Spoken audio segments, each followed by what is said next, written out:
अंतरावळीत येऊन तुम्ही मला सांगता तब्येतीची काळजी घ्या. मी तुम्हाला येऊन सांगतो आज तुम्ही मग हत्यार रोगच घेतलं. तुमचं हत्यार चांगलं होतं. तुमचं पहिलं हत्यार चांगलं होतं. मला आत्ताही बोलता येत नाही, चालता पण येत नाही, उठता येत नाही, एवढे हाल आहेत. तुम्हाला माझी विनंती आहे, कारण मी उपोषण करू नये. शरीराची खूप काळजी घ्या. तुम्ही एकटे नाहीत. आम्ही इथं आलो, इथं प्रत्येकजण येतो, भाषण ठोकून जात असत. आणि ती प्रथा या राज्याची सगळ्यात अगोदर मोडली पाहिजे. येणं, भाषणं करणं आणि पाठिंबा या म्हणणं, प्रत्यक्ष रस्त्यावरती प्रत्येकानं उतरलं पाहिजे. प्रत्येकानं कुठल्या विषयाला जर न्याय मिळवायचा असला तर प्रत्यक्ष रस्त्यावरती यावं लागतं. नुसतं इथं येणं, काळजी घ्या म्हणणं, आम्ही सोबत हे म्हणणं, याने न्याय मिळत नाही. आज जर आपले बच्चू भाऊ आपल्यासाठी जर जीव द्यायला तयार असतील तर समाजानं, सगळ्या शेतकरी बांधवांना ताकदीनं रस्त्यावरती आलं पाहिजे. ताकदीनं ते पण सगळं जिकडं तिकडं जाम करून टाकलं पाहिजे. आणि भाऊ तुमची मागणी मान्य नाही केली ना, बघा आम्ही तरी काय करतो, आम्ही सोबत येतो तुमच्या. यांना सळव पळच करतो आम्ही. आणि तेवढी शक्ती आहे आमच्यात. तेवढी शक्ती आमच्यात आहे. देवेंद्र फडणवीस साहेबांनी लक्षात ठेवावं. विरोधाला विरोध म्हणून करणाऱ्यापैकी आम्ही नाहीत. जरी आम्ही वयानं लहान असलो तरी समज मात्र आम्हाला आहे. कोणत्या वेळेस काय विचार करायचा, कोणत्या वेळेस कोणता निर्णय घ्यायचा, कोणत्या वेळेस काय शब्द बोलायचे, निर्णय क्षमता आमच्यात आहे. म्हणून बच्चू भाऊंच्या या शेतकऱ्यांच्या लढ्यासाठी जो बच्चू भाऊने जीव पणाला लावला आहे, मी मुख्यमंत्री आणि दोन्ही उपमुख्यमंत्र्याला सांगतो, बच्चू भाऊच्या मागण्याचे तुम्ही तातडीनं दखल घ्या. ते फोनाफोनी ते बंद करा. फोन करणं, कुठं याला पाठवणं आणि त्याला पाठवणं. एकदा जर आम्ही शेतकरी बिघडलो, तर मी शेतकरी, ते नंतर असतं, ते लपडं नंतर, ते नंतर बघायचं. ते ओबीसी मराठा ते घरी गेल्यावर. हां, इथं शेतकऱ्यांचे पोट्टे तापून शेतकऱ्याचे रक्त आपल्या अंगात खेळतंय. इथं जातपात आणायची नाही. एकजुटीनं राज्यातल्या सगळ्या शेतकऱ्याने वटणीला आणा. तुम्हाला सांगतो, विनंती करून सांगतो. जर बच्चू भाऊने आपल्यासाठी जीवपणाला लावला असला, बोलणं लय सोपं असतं. तुम्ही तीनदा जोडून आला असताना आत्ता भाऊ, तुम्हाला माझी भाषा कळती का? चौथा दिवस झालो पशी आहेत, तुम्ही दोनदा तरी हाणला असत. जीवाची बाजी लावणं एवढी सोपी गोष्ट समजू नका. आताड्याची आग होती पोटात. सगळे माणसाला वरपत्रे आहेत का नाहीत हे सुद्धा दिसत नाही. इतकी भयंकर वेळ बेतलेली असते उपोषण करत्यावरती. उपोषण करता तुम्हाला असा बसल्याला जरी दिसला असला ना, तुम्ही समजू नका तब्येत चांगली आहे त्यांची. चौथा दिवस मानल्या तुमचे चेहरे पडू नाही, तुमच्या चेहऱ्यावरती नाराजी पसरू नाही, तुम्हाला वाईट वाटू नये म्हणून उपोषण करता उठून बसलेला असतो. त्याच्यात ती क्षमताच राहिलेली नसती. आपण उठून बसावं, तुमच्याशी बोलावं, परंतु समाज बसलेल्यांना वाईट वाटू नये म्हणून नाविलाजानं तो घंटा दीड घंटा बसलेला राहतो. तुम्हाला एक छोटीशी चुणूक सांगतो, सावध काय राहायचं. आपला माणूस उपोषण करताना ज्या वेळेस आपल्या समोर असा दिसतो ना, तुम्हाला वाटतं तो चांगला आहे, पण ज्यावेळेस तो खाली पडतो ना, म्हणजे झोपते ते गादीवरती, त्यावेळेस समजायचं सगळ्या लोकांनी की आपल्या माणसाची तब्येत खराब व्हायला लागली. पण आपला माणूस आपल्याला सांगत नाही आहे. तो का सांगत नाही? तुम्हाला न्याय मिळवून द्यायचं असतं म्हणून सांगत नाही. कारण मी ते करत आलो आहे. माझ्या लोकांना वाईट वाटू नये. आपण उपोषण करतोय आणि त्याची जाण जर त्यांना झाली तर ते बिथरून जातात. म्हणूनही आपलाच माणूस उपोषण करत असताना बच्चू भाऊ सुद्धा तुमची काळजी घेतात. पण मी सल्ला देऊन चाललोय तुम्हाला की ज्यावेळेस ते झोपतात ना, त्यावेळेस शरीरात 100% त्रास सुरू झालेला असतो असं समजायचं. ते आराम करतात असं समजू नका. कारण त्या माणसाची एवढी घालमेल झालेली असते या शेतकऱ्याला न्याय मिळावा म्हणून, इतक्या वेदना झालेल्या असतात की त्या वेदना ते शब्दात सांगत नाही आहेत आणि त्या सांगायसाठी ते उपोषणाला बसलेले नसतात. त्यांच्या डोळ्यासमोर आणि ते एक ध्येय घेऊन असतात की या शेतकऱ्याला न्याय दिल्याशिवाय हटणार नाही, हे पण घेऊन ते इथं बसलेले असतात. मात्र राज्यातल्या सगळ्या शेतकरी बांधवांना सांगतो, आता झालायच ना उठाव, कोणी करू द्या, ते तुमच्याकडे आहे का नाही मला माहीत नाही, पण ते लफडे बंद करा पहिले. ह्यो आमचा नाही बसला आणि त्यो आमचा बसायला पाहिजे होता. बच्चू भाऊने आता जीव टेकवायचं ठरवलंय ना, न्याय कोणाला मिळणार आहे? राज्यातल्या शेतकऱ्याला.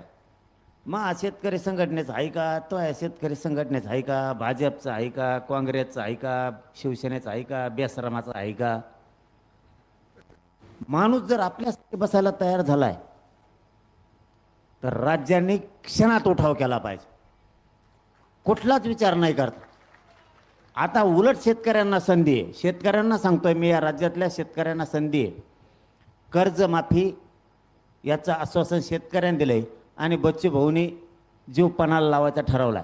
राज्यातले जे जे शेतकरी आता ऐकत असतील त्यांना हात जोडून सांगतो, तुमच्या न्यायासाठी ते बसलेत ना, त्यांनी राज्यात उठाव करा असं म्हणायची बच्चू भाऊंवरती वेळच नाही यायला पाहिजे. त्यांनी सांगायचं उठाव करा, सगळं राज्य एका जागेवर आणि मग आपण यायचं. ही भूमिका सुद्धा आपली शेतकऱ्याची पद्धती पाहिजे. शेतकऱ्याला स्वतःचं हित जर कळत असलं ना तर तुमच्या हितासाठी बच्चू भाऊ बसले. माझा जाहीरपणा नाव आहे, भाऊने दिलेला अल्टिमेटम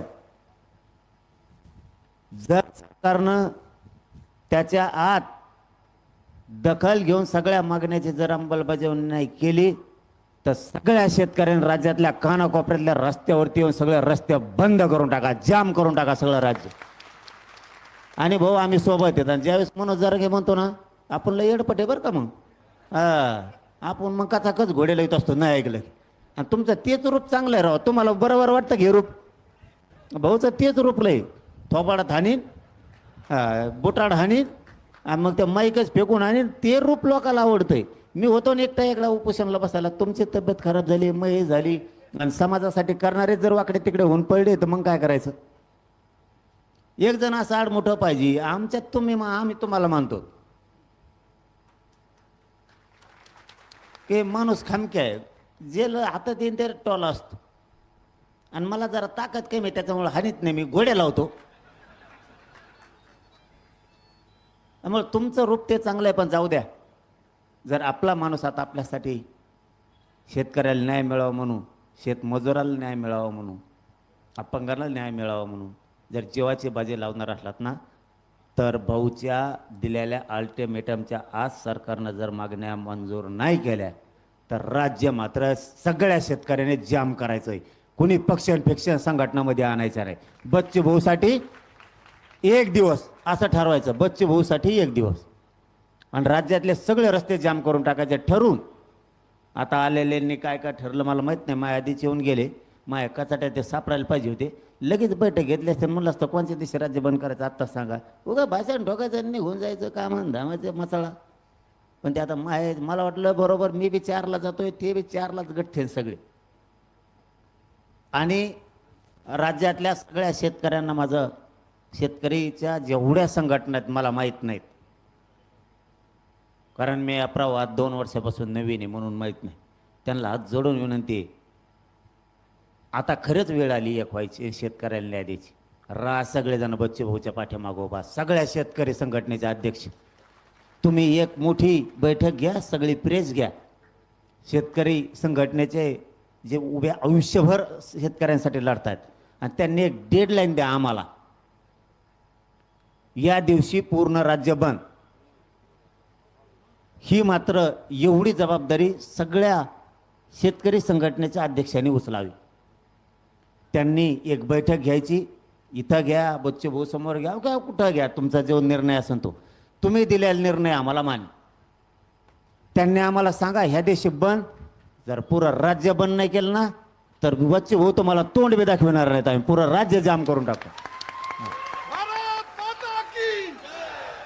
माया तोंडातलं आलंय, लय बोलत नाही मी, पण जेवढं बोललं तेवढं पाळीन. मला बोलायला त्रास होतोय, पण आता भाऊवर माझा लय जीव आहे, कारण भाऊचा मायावर तेवढाच आहे. भाऊ बी अंतरवाले सारखे येडे घालायचे, पण भाऊने माझ्यासारखी भूमिका घेतली असं मला वाटतंय, म्हणून मी धावत पळत आलो. अंतयात्रा शब्द वापरला त्यांनी, अंतयात्रा. दातडं काढू नका, लहान विषय नाही येऊ. अंतयात्रा शब्द लहान विषय नाही. स्वतःच्या कुटुंबाला उघड्यावर सोडायचं ठरवलं या माणसानं. अंतयात्रा शब्द साधा नसतो. जो स्वतःच्या बायकोच्या कंपाळाचं कुंकू पसायला भेट नाही ना, अशा शेतकरी नेत्याच्या पाठीमागं राज्यातल्या सगळ्या शेतकऱ्यांनी राजकारण सोडून उभं राहिलं पाहिजे. म्हणून मी तिथून इथपर्यंत पळत आलोय. आता माणसाच्या तोंडातून शब्द गेलाय, मात्र या शब्दाचा चीज करायची जबाबदारी शेतकऱ्यांची सुद्धा आहे. नुसते भाऊचीकडे उपोषण करीत बसले, शेतकरीच जर रस्त्यावरती नाही आलेत, नाही कसं मिळत? त्यांचा काय दोष आहे? तुम्ही आलात तर विजय मिळतो, तुम्ही नाही आलात तर ते काय करणार? ते त्यांचं रक्त, त्यांची शक्ती, त्यांचा वेळ पूर्ण द्यायला तयार आहेत. शेतकऱ्यांसाठी पूर्ण वेळ द्यायला तयार आहेत. मग तुम्ही राज्यातल्या शेतकऱ्याने जर ठरवलं, इथं दुसरा कोणी नाहीच ना. शेतकऱ्याशिवाय महाराष्ट्रात हाही कोण? जागतीत जाऊ दे, ते खड्ड्यात जाऊ दे, ते थोडं बाजू सोडा. शेतकऱ्याशिवाय दुसरा कोण आहे? आमदार असला तरी शेतकरीचे, खासदार असला तरी शेतकरीचे, मंत्री असला तरी शेतकरीचे, कारखान्याचा मालक असला तरी शेतकरीचे, पोलीस असला तरी शेतकरीचे, तहसीलदार असला तरी शेतकरी, मास्तर असला तरी शेतकरीचे, डॉक्टर शेतकरीचे. इथं शेतकरी या राज्यात कोण नाही. आणि मग तुमचा बाप ज्यावेळेस शेती कसतो आणि तुम्हाला नोकऱ्याला लावतो, त्यावेळेस तुमच्या बापाचीच कर्जमाफी करा म्हणून वच्चे वैध बसलेत, त्यांच्यासाठी रस्त्यावर येत नाहीत काय तुम्ही? सगळ्या क्षेत्रातल्या लोकांना या लढ्यात उतरावं. पण पुन्हाच एकदा भाऊच्या माध्यमातून विनंती करतो, आणि मीही माझ्या वतीनं विनंती करतो, आणि राज्यातल्या 14 करोड शेतकऱ्यांच्या वतीनं विनंती करतो की जे शेतकरी संघटनेचे जेवढे महाराष्ट्रातले अध्यक्ष आहेत तेवढे एका जागेवर लवकर बसा. तब्येत खराब होत चालली त्यांची, आणि एक वार ठरवून द्या, एक तारीख ठरवून द्या. त्या दिवशी शांततेत पुरं राज्य बंद. इकडची गाडी सुद्धा इकडे जाऊ देत नाहीत, चाक सुद्धा हलून देत नाहीत आम्ही. जर चाक बी हलवून दिलं ना, त्याला मराठ्याचे किंवा आम्ही शेतकऱ्याच्या पोटचेच नाही, एक बी हलवून देत नाही त्याकडे त्याकडे. फक्त तुम्ही डेडलाईन लवकर द्या, कारण आम्हाला नाही जास्त कळत त्यातलं. नवीन ते शेतकरी संघटनेचे कोण कोण आहेत, मायाने आहेत लय ओळखीचे, एकाला फोन लावा, मी लावला असतं सगळ्याला, या इकडं आपल्याला असं असं ठरायचं. एक नाही ओळखत त्याने म्हणावं मला नाही लावला, मग मी नसतो जात, कारण ते आमच्यात बी आहे तुमच्यात बी असं ना असं म्हणतोय बरं का मी, आहे का नाही मला नाही माहिती. आपण इथं प्रत्येकजण फुगवतो लगेच, नाही बोलू लागेल. त्यामुळे एक सगळ्या शेतकरी संघटनेच्या अध्यक्षांनी मनानं एक आव्हान करावं, एक तातडीचे बैठक बोलवावं आणि जाहीर करून टाकावं की या दिवसाच्या आत मागण्याची अंमलबजावणी करा, नसता आम्ही अमुक अमुक दिवशी बेमुदत राज्य बंद पाडणार. एक दिवसासाठी नाही, पूर्ण राज्यच बंद. शेतकऱ्यांची कर्जमाफी होत नाही तोपर्यंत पूर्ण राज्य बंद. एक डेडलाईन देऊन टाका. राज्य कसं बंद होत नाही भाऊ, आम्ही तुमच्या मागं, तुम्ही काळजीच करू नका. आणि आपण काय ते तसलं गप्पा आणणारं पोरगं नाही. तुम्ही मला चांगलं जवळून बघितलेलं आहे. हां, मी गप्पा आणतो निघून जातो नाही. एकदा बोललो ना बोललो, 1 इंचसुद्धा तुमच्या पाठीमागून मागं सरकणार नाही, 1 इंचसुद्धा. फक्त लवकर सगळ्या शेतकऱ्यांना आव्हान करून त्या संघटनेच्या अध्यक्षांना एक वेळ ठरवा. आपल्याला मात्र शेतकऱ्यांना न्याय द्यायचा आहे. मी कायम सोबत हे शेतकऱ्याचं पोरगं म्हणून कायम. फक्त आम्हाला सांगावं लागतं. आम्हाला मनानं निर्णय का घेता येत नाही? तुम्हाला विचारल्याशिवाय कुठला निर्णय घेणं सुद्धा योग्य नाही. मी माझ्या आंदोलनाच्या वेळेस समाज निर्णय घेऊन टाकतो. ह्यो प्रश्न शेतकऱ्याचा, इथं समाजा फेमाजाचा काही संबंध नाही कोणच्याच. इथं कोणत्या जातीचा असला तरी तो शेतकरी, तो आपला बाप आहे. आणि बाप जागला पाहिजे. सगळ्यात जास्त आत्महत्या विदर्भात ह्यात, त्याच्यानंतर मराठवाड्यात नंबर लागतो. आणि आपल्या दोघाचे सगळ्यात जास्त आले विदर्भ आणि मराठवाडा, सगळ्यात जास्त. थोडेसे एक ते दीड जिल्हा पश्चिम महाराष्ट्रातला पलीकडचा आहे, पालघरचा पलीकडचा काही, तिकडचा काही भाग आहे, गडचिरोलीपर्यंत नसता सगळ्यात जास्त राज्यात जर वाईट परिस्थिती असेल तर विदर्भ आणि मराठवाड्याची. आणि मराठवाड्याला आणि विदर्भाने जर एखादी बार ठरलं तर काय अडचण आहे रे. मायला आपले नाते एकामेकासंग आहेत.